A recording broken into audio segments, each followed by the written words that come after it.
Good morning students, class 6 English और आज पढ़ेंगे चैप्टर 2। स्टोरी है एक, the art of making jalebis. The art of making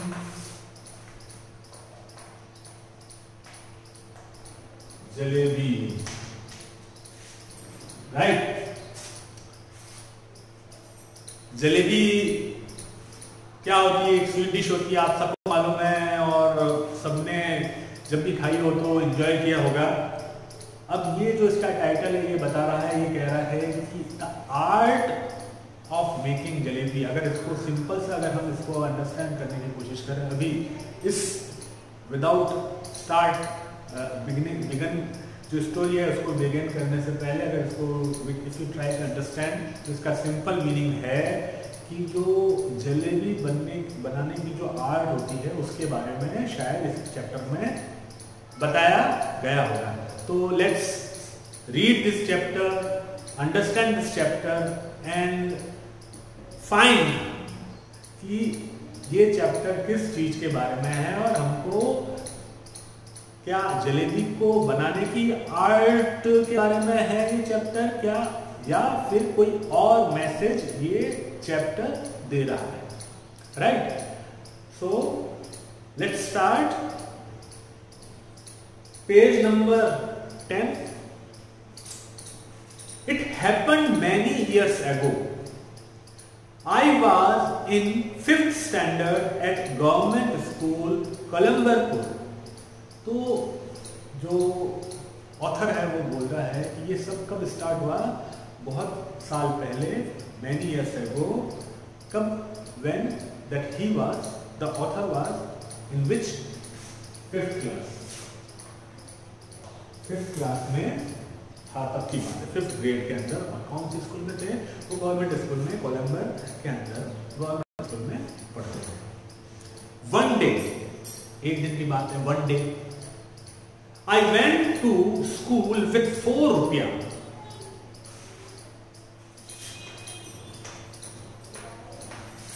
4 रुपया।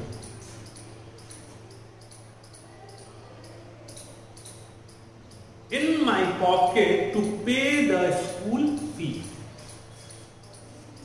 School fee कितना? 4 रुपया। तो इसका मतलब ये कि तब इन्फ्लेशन, महंगाई इतनी कम थी, पैसे की वैल्यू इतनी ज्यादा थी, मनी की जो वैल्यू थी वो इतनी ज्यादा थी कि 4 रुपया बहुत बड़ी बात होती थी। ओके, तो इसका मतलब समझ लीजिए कितने पुराने पीरियड की ये स्टोरी है, तब कब की बात है ये। When I got there, I found that the teacher who collected the fees, Master Ghulam Muhammad, was on leave. So the fees would be collected the next day. So जब वो स्कूल पहुंचे तो क्या what he found that Master Ghulam Muhammad, who is supposed to collect the fees, was absent. वो absent थे। अब absent थे, leave में थे। इसका मतलब जो फीस जो कलेक्ट होगी वो कब होगी? Next day. उस दिन तो होने से रही, क्योंकि जो फीस कलेक्शन करने वाले जो टीचर थे, मास्टर थे, वो एब्सेंट थे। Fine. All through the day, the 4 coins simply sat in my pocket. दिन भर जब तक मैं स्कूल में था, मेरे पॉकेट में जो 4 कॉइन थे वो चुपचाप पड़े हुए थे, simply. But once I was outside school, they began to speak. बोलने लगे, स्पीक करने लगे। कौन? कॉइन्स स्पीक करने लगे। अब कैसे स्पीक करेंगे? कॉइन बोलते हैं क्या? No, they are non-living things. How can they speak? They cannot speak. Only living things like human can speak and other make sounds like dogs, barks. So how can coin speak? So it is the author, the boy wants to tell something else. वो क्या कहना चाहते हैं कि coins क्या speak करना चाहते हैं कि भैया मुझको खर्च करो, स्पेंड करो। चलिए नेक्स्ट लाइन में अपने को आगे पता पड़ेगा। All right, coins don't speak या डोंट टॉक। अब आगे वाली लाइन में वो अपनी जो स्टेटमेंट पहले बोली है उसको वो खारिज करते हुए बोलते हैं कि all right, coins don't talk, they jingle. Jingle करते हैं, खन की आवाज आती है, दे जिंगल। जब कॉइन आपस में पॉकेट में टकरा रहे तो jingle. But that day they actually spoke. हाँ, अब देखिए, अब उन्होंने आगे वाली लाइन को बोल के अपने जो पुराने वाली लाइन जो जिसमें इन्होंने बोला था उससे पहले वाले पैरे में कि they begin to speak, coins speak, उसको कैसे जस्टिफाई कर रहे हैं।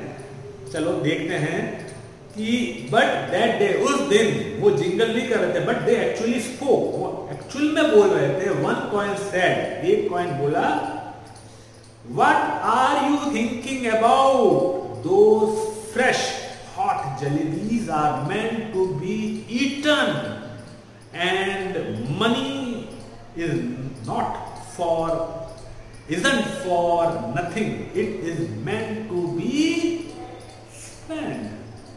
तो वो जो कॉइन है, फर्स्ट कॉइन, वो क्या बोल रहा है कि वो जो हॉट जलेबी जो दिखाई दे रही है वो खाने के लिए है, और ये जो कॉइन्स हैं, मनी है, वो स्पेंड करने के लिए है, खर्च करने के लिए है। राइट, थर्ड फॉर्म है ये।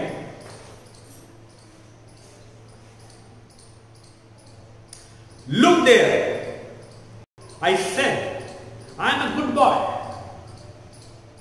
Don't misguide me, or it won't be good for you. Besides, you are my school fees, so it is best you let me go home straight। अब ये क्या कह रहा है, ये कह रहा है जो ऑथर है, जो बॉय है, फिफ्थ स्टैंडर्ड वाले, वो क्या कह रहा है कि लुक हियर, इधर देखो, I am a good boy. अब वो खुद वर्बली नहीं लेकिन थिंकिंगली अपने मन में बात कर रहा है। क्या बोल रहा है वो कॉइन से कन्वर्सेशन में बोल रहा है कि हे लुक हियर, देखो, I am a good boy और मुझको मिसगाइड मत करो। मुझको पता है कि मुझे ये पैसा जो है वो 4 रुपया जो है वो फीस के लिए है, और ये स्कूल की फीस के लिए ही जाना है, और इसको इधर उधर पैसा खर्च नहीं करना है। मुझे सीधा, मेरे लिए सबसे अच्छी चीज ये होगी कि मैं सीधा स्ट्रेट घर जाऊं। द रुपया डिसलाइक्ड व्हाट आई सेड, रुपया को पसंद नहीं आया, डिसलाइक किया जो मैंने बोला। All of them began to speak at the same time. अब सारे के सारे, पहले 1 रुपया थे, ऑल 4 रुपया स्टार्ट बिगेन टू स्पीक। इसका मतलब ये है कि अंदर से जो जलेबी के लिए जो कार्विंग थी, एक्साइटमेंट थी खाने के लेकर, जो इमेजिनेशन थी वो बढ़ने लगी गई। We are trying to tell you something for your own good. Don't you feel like eating those hot jalebis? And if you do end up spending us today, if you do end up spending us today, won't you get the scholarship money tomorrow? Sweets with the fees money and fees with the scholarship money. End of story. अब देखिए यहां पे logic दे रहे हैं कौन? Coins. और coins के जो जगह ब्रेन का वो पोर्शन जो काव कर रहा है, काविंग हो रही है कि वो पैसे को स्पेंड कर दे, जो पैसा स्कूल फीस के लिए है। तो वो कह रहे हैं कि क्या बोल रहा है कि ये सारी चीजें तो हम आपके अच्छे के लिए बता रहे हैं। कौन बोल रहा है? कॉइन्स बोल रहे हैं। क्या जो है आपको ये नहीं लगता कि ये हॉट जलेबी यू फील नहीं कर रहे हो कि खाने चाहिए? एंड जहां तक 4 रुपीज की बात है, तो आज 4 रुपीज जो है इसको पूरा स्पेंड कर दो या किस पे?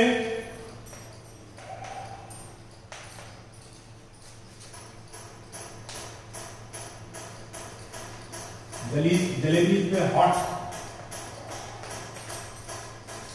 और स्कूल की फीस का क्या हुआ? तो नेक्स्ट डे जो है स्कॉलरशिप मिलने वाली है। तो स्कॉलरशिप जो है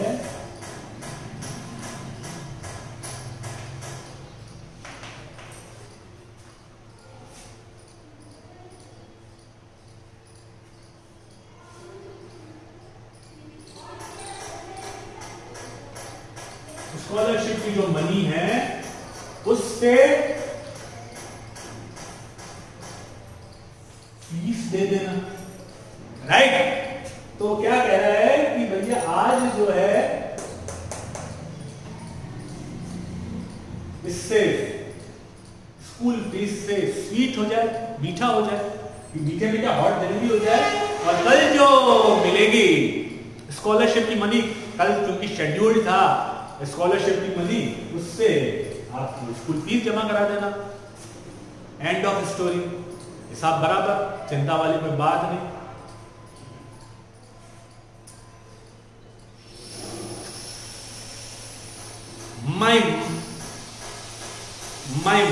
my mouth watered, but I wasn't going to give so easily. मेरे मुंह में वाटर का मतलब मुंह में पानी आ गया। जब आपको खाने के बारे में ख्याल आता है या आपके सामने कोई अच्छी सी डिश आती है तो आपका भूख लगने लगती है और आपके मुंह में वाटर आने लगता है। तो माउथ वाटरिंग डिश भी बोलते हैं कई बार। जो अच्छा खाना होता है तो माउथ वाटरिंग डिश क्यों बोलते हैं? क्योंकि हमारे मुंह में पानी आ जाता है खाने को लेकर। तो माई माउथ वाटर यहाँ पे बोला है। आगे क्या बोलते हैं? But I wasn't going to give in so easily. Give in का मतलब यहाँ पे ये है कि मैं इतनी जल्दी हार नहीं मानने वाला। गिव इन सो इजीली, हिम्मत नहीं हारने वाला कि मैं हाँ जाके पैसे खर्च कर दूं। होंगे बहुत सारे बच्चे भी इजीली पैसे खर्च करते हैं, लेकिन मैं इजीली हार नहीं मानूंगा, मैं पैसे नहीं खर्च करूंगा। अभी तक जो है वो जो 5th स्टैंडर्ड का बॉय है, जो ऑथर है, जो ये स्टोरी बता रहे हैं, अपनी नरेट कर रहे हैं, अपनी कहानी बता रहे हैं, 5th स्टैंडर्ड वाले वो बता रहे हैं कि तब मैं उस पोजीशन में ये डटा हुआ था कि मैं तो नहीं खर्च करूंगा स्कूल की फीस पे, जलेबी नहीं खर्च करूंगा कि स्कूल की फीस जो मुझे मिली है 4 रुपया मैं स्कूल की फीस ही कल जमा कराऊंगा। In school I was among the most promising student, और मैं स्कूल के अंदर भी प्रॉमिसिंग स्टूडेंट्स में से एक था, जो डिटरमिन्ड होते हैं, जो अपनी बात पे अड़े रहते हैं, जो अपने जो डिसाइड कर लेते हैं कि भाई ये राइट और रॉन्ग, और एक बार ये कर लेते हैं कि भाई ये चीज़ अचीव करनी है गोल सेट करके, तो उनको एक कैटेगरी में कंसिडर करते हैं प्रॉमिसिंग। और एक प्रॉमिस वर्ड भी है। प्रॉमिस वर्ड का मतलब ये होता है कि जब हम किसी को प्रॉमिस करते हैं तो हम अपनी जो चीज़ प्रॉमिस करते हैं उसको हमेशा फुलफिल करते हैं। I had won scholarship of 4 रुपया a month और मैं एक मंथ में 4 रुपए का स्कॉलरशिप भी मैंने वॉन किया। No it wasn't right to stand in the middle of bazaar and eat jalebi. और ये सही नहीं है कि मैं बाजार के बीच में खड़ा होके जो है जलेबी ईट करूं, खाऊं। I decided and went straight home. मैंने डिसाइड किया और सीधा घर चला गया। द रुपयाज were so keen on being spent that day that when I reached at home and sat on the bed, they began to speak. अब ये जो रुपया जो 4 कॉइन थे रुपया, वो इतने कीन थे, इतने परस्वीन थे कि जब मैं घर पहुंच गया तो भी वो घर पे जाके अपने बेड पे बैठा तो वो स्टार्ट हो गए बोलना। At lunch they began to shriek, और जोर-जोर से बोलने लगे लंच के टाइम में। Thoroughly fed up, I rushed out of the house barefoot and ran towards bazaar and told the halwai to wait a whole rupee worth of jalebi. He was astonished. Those were inexpensive times. 1 rupiah fetched more than 20 rupees those nowadays. मतलब क्या है कि 1 रुपया वहां पे जिसमें यहाँ लिखा है 1 रुपया कितना 20 रुपीज के आसपास रहा होगा। तो और अब तो और ये है 2020, तो इसका मतलब और ज्यादा वर्थ हो गई 1 रुपए, राइट। तो 1 रुपये का बड़ा, तो उसको बड़ा स्टोनिश आश्चर्य हुआ कि भाई आप जो है हलवाई को लगा कि भाई इतना ज्यादा, तो उसने तो पूरा 1 रुपये fetched more than 20. The halwai opened up the whole newspaper और ही मतलब पूरा एक ढेर जो है वो pile of jalebis on it, उसके ऊपर पूरी जलेबी की पाइल डाल दी। तो अब आगे क्या होता है जलेबी के पाइल के साथ में क्या करता है, इसको हम अगले वीडियो में पढ़ेंगे। आज हमने the art of making jalebis के अंदर पेज नंबर 10 को कंप्लीट किया है। इसका जो लास्ट जो पैरा है, यहां तक आपको हार्डवर्क करना है, उसको रीड करना है और बाकी असाइनमेंट आपको मिल जाएगा। Thank you.